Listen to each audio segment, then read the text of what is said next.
11 మంది మాకు రాజ్యసభ సభ్యులు ఉన్నారు. పోయిన వాళ్ళు ఎంత? 3 పోయినారు. సాయిరెడ్డితో కలుపుకుంటూ 4 పోయినారు. బేసిక్లీ పోయే ప్రతి ఒక్కరికి కూడా నేను ఒకటే మాటే చెప్తా, రాజకీయాలలో ఉన్నప్పుడు క్యారెక్టర్ ఉన్నాను, క్రెడిబిలిటీ అనే పదానికి అర్థం తీసుకున్నాను. రాజకీయాలలో ఉన్నప్పుడు కాలర్ ఎగరేసుకుని చెప్పాలి, పలానాడు మా నాయకుడు అని. అది ముఖ్యమంత్రి అయినా సరే, ఎమ్మెల్యే ఎంపీ అలాంటి ఆయనైనా సరే, ఎమ్మెల్యే అయినా ఇలాంటి అయినా సరే, ఎవరి గురించి అయినా కానీ ఇట్లా గొప్పగా చెప్తాం.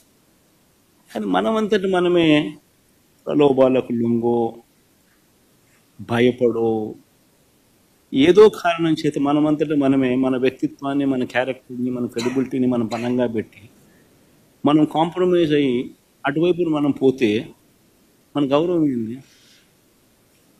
మన వాల్యూ ఏంది, మన క్యారెక్టర్ ఏంది, మన క్రెడిబిలిటీ ఏంది? ఇది ప్రతి ఒక్కరూ రాజకీయాల్లో ఉన్నప్పుడు ఆలోచన చేసుకోవాలి. ఈ కష్టం అనేది ఎల్లకాలం ఉండదు. డెమోక్రసీ అంటేనే 5 years. మ్యాక్సిమం నీకున్న కష్టకాలం 5 years.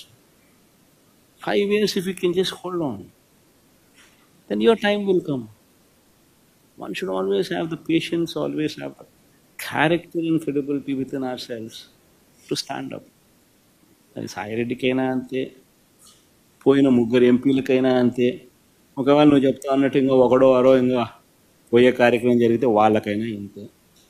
ఒకటి చెప్తా ఉన్నా, వైఎస్ఆర్సీపీ ఈరోజు ఉంది అని అంటే అది వీళ్ళందరి వల్ల లేదు.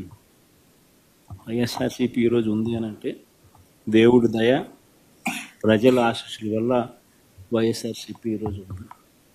ఒక లీడర్గా మనం ప్రవర్తించే తీరు తలెత్తుకునే విధంగా ఉండేట్టుగా ఎప్పటికీ ఉంటే ప్రజలు ఎప్పుడూ ఆశీర్వదిస్తారు.